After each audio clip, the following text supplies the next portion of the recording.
ગુજરાતમાં ચૂંટણીઓનું રણસીંગું ફૂંકાઈ ગયું છે। એક બાજુ સ્થાનિક સ્વરાજની ચૂંટણીની તૈયારી ચાલી રહી છે, ત્યાં બીજી બાજુ ઉમરેઠમાં જ્યાં પેટા ચૂંટણી થવાની છે ત્યાં પણ તૈયારીઓ જોરશોરથી ચાલુ થઈ ગઈ છે। પરંતુ તૈયારી ફક્ત ભાજપમાંથી જ ચાલુ થઈ હોય એવું જોવા મળી રહ્યું છે, કારણ કે ભાજપ દ્વારા ઇમોશનલ કાર્ડ રમીને પોતાના ઉમેદવારની જાહેરાત કરી દેવામાં આવી છે। બીજી બાજુ એનસીપીમાંથી પણ ઉમેદવાર જાહેર થઈ ચૂક્યા છે, પરંતુ કોંગ્રેસ દ્વારા હજુ સુધી ઉમેદવારની જાહેરાત કરવામાં નથી આવી। જો કે ઉમરેઠ વિધાનસભામાં ગત ચૂંટણીની જો વાત કરીએ તો કોંગ્રેસ ખૂબ જ પાતળી સરસાઈથી હારી હતી, એટલે જો કદાચ આ વખતે તે વહેલા ઉમેદવાર જાહેર કરી દે તો બની શકત કે તેમની જીતવાની સંભાવનાઓ કે શક્યતાઓ જે છે તે વધી જાત। પરંતુ એવું તો ઉમરેઠમાં શું થઈ રહ્યું છે, શા માટે કોંગ્રેસ આટલી મજબૂત હોવા છતાં ત્યાં હજુ સુધી ઉમેદવાર જાહેર કરી શકી નથી અને જમીનની સ્થિતિ શું છે તે સમગ્ર બાબત જાણવા માટે અમે અમારા સંવાદદાતા સાજિદ મલિક સાથે વાત કરી હતી, જેમાં તેમણે જમીન ઉપર શું સ્થિતિ છે અને શા માટે કોંગ્રેસ દ્વારા હજુ સુધી ઉમેદવાર જાહેર કરવામાં નથી આવ્યો અને તેની રાજકારણમાં કે પેટા ચૂંટણીમાં શું અસર પડશે તે વિશે જણાવ્યું હતું। અહીં સાંભળીએ સમગ્ર બાબતે સાજિદ મલિક શું કહી રહ્યા છે। આણંદ લોકસભા મત વિસ્તારમાં આવેલી 111 ઉમરેઠ વિધાનસભા બેઠકના ધારાસભ્ય ગોવિંદભાઈ પરમારના નિધનથી ખાલી પડેલી આ બેઠક માટે આગામી 23 એપ્રિલે મતદાન થવાની જાહેરાત થઈ છે। અનેક અટકળો પછી ભારતીય જનતા પાર્ટીએ ગોવિંદ પરમારના દીકરાને સહાનુભૂતિનો દાવ ખેલી અને ચૂંટણીના મેદાનમાં ઉતાર્યા છે। આમ જોવા જઈએ તો પેટા ચૂંટણી હંમેશા સરકાર જેની હોય, સત્તામાં જે હોય એનો ઉમેદવાર જીતી જાય છે। બીજી વસ્તુ અહીંયા સહાનુભૂતિનો પણ દાવ છે, એટલે ભારતીય જનતા પાર્ટીનું પલડું ભારે છે। પરંતુ કોંગ્રેસ માટે તક હતી, કેમ કે અહીંયા ત્રિપાંખીય જંગમાં માત્ર કોંગ્રેસ 1700 મતે હારી હતી।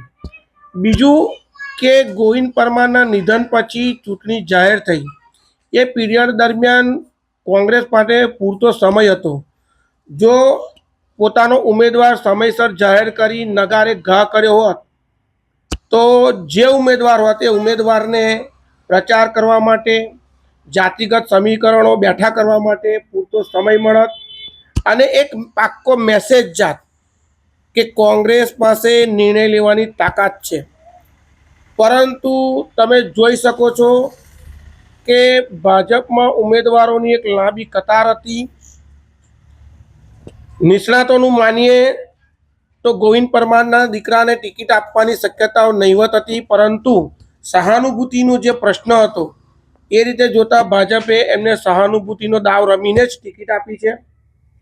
જ્યારે કોંગ્રેસ પાસે જો સમયસર ઉમેદવાર જાહેર કરી દીધો હોત તો એક પાક્કો મેસેજ જાત અને ઉમેદવારને પૂરતો સમય મળત તો આ બેઠક ઉપર કોંગ્રેસ ફાઇટ આપી શકત। પરંતુ આજની તારીખમાં હજુ કોંગ્રેસ પોતાનો ઉમેદવાર નક્કી નથી કરી શકી। તેના કારણે એમ કહી શકાય કે શું કોંગ્રેસ આ બેઠક જીતવા નથી માગતી? કોંગ્રેસ જીતવા માટેના જે પરિબળો છે એને સાર્થક નથી કરવા માગતી। પ્રદેશ પ્રમુખનો ગઢ છે અને એમના માટે આ લિટમસ ટેસ્ટ છે, છતાં પણ ઉમેદવાર જાહેર નથી શક્યો।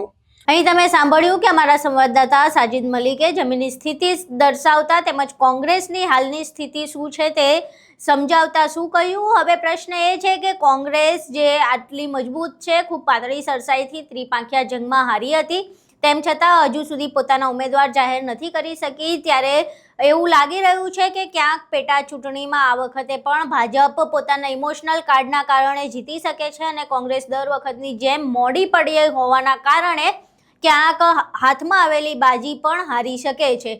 જોકે હજુ તો ચૂંટણીની વાર છે, એટલે ચૂંટણીનું પરિણામ આવે ત્યારે જ તમામ જે અટકળો છે તેનું સોલ્યુશન કે નિવારણ આવતું હોય છે, પરંતુ હાલ આ બધી જે અટકળો ચાલી રહી છે તે જે રાજકીય વિશ્લેષકો છે તે આ વિશે વાત કરી રહ્યા છે। હવે જોવું રહ્યું કે કોંગ્રેસ ઉમરેઠમાં પોતાના ઉમેદવાર ક્યારે નક્કી કરે છે, ક્યારે જાહેર કરે છે અને કોને જાહેર કરે છે, અને એવા તો ઉમેદવાર કેમ આટલી મોડું થઈ રહ્યું છે અને એવું તો શું હુકમનો એકો તે લાવવાના છે કે આટલી વાર થઈ રહી છે તેમને ઉમેદવાર જાહેર કરવામાં, તે તમામ વિશે ચર્ચાઓ હાલ ચાલી રહી છે। તમારું શું માનવું છે, શા માટે કોંગ્રેસ હજુ સુધી ઉમેદવાર જાહેર કરી નથી શકી અને ઉમરેઠમાં કોણ જીતશે, શું ભાજપનું ઇમોશનલ કાર્ડ કામ કરશે કે કેમ, તે વિશે તમારું શું માનવું છે? તમારા મંતવ્યો અમને કોમેન્ટ બોક્સમાં જરૂર જણાવજો.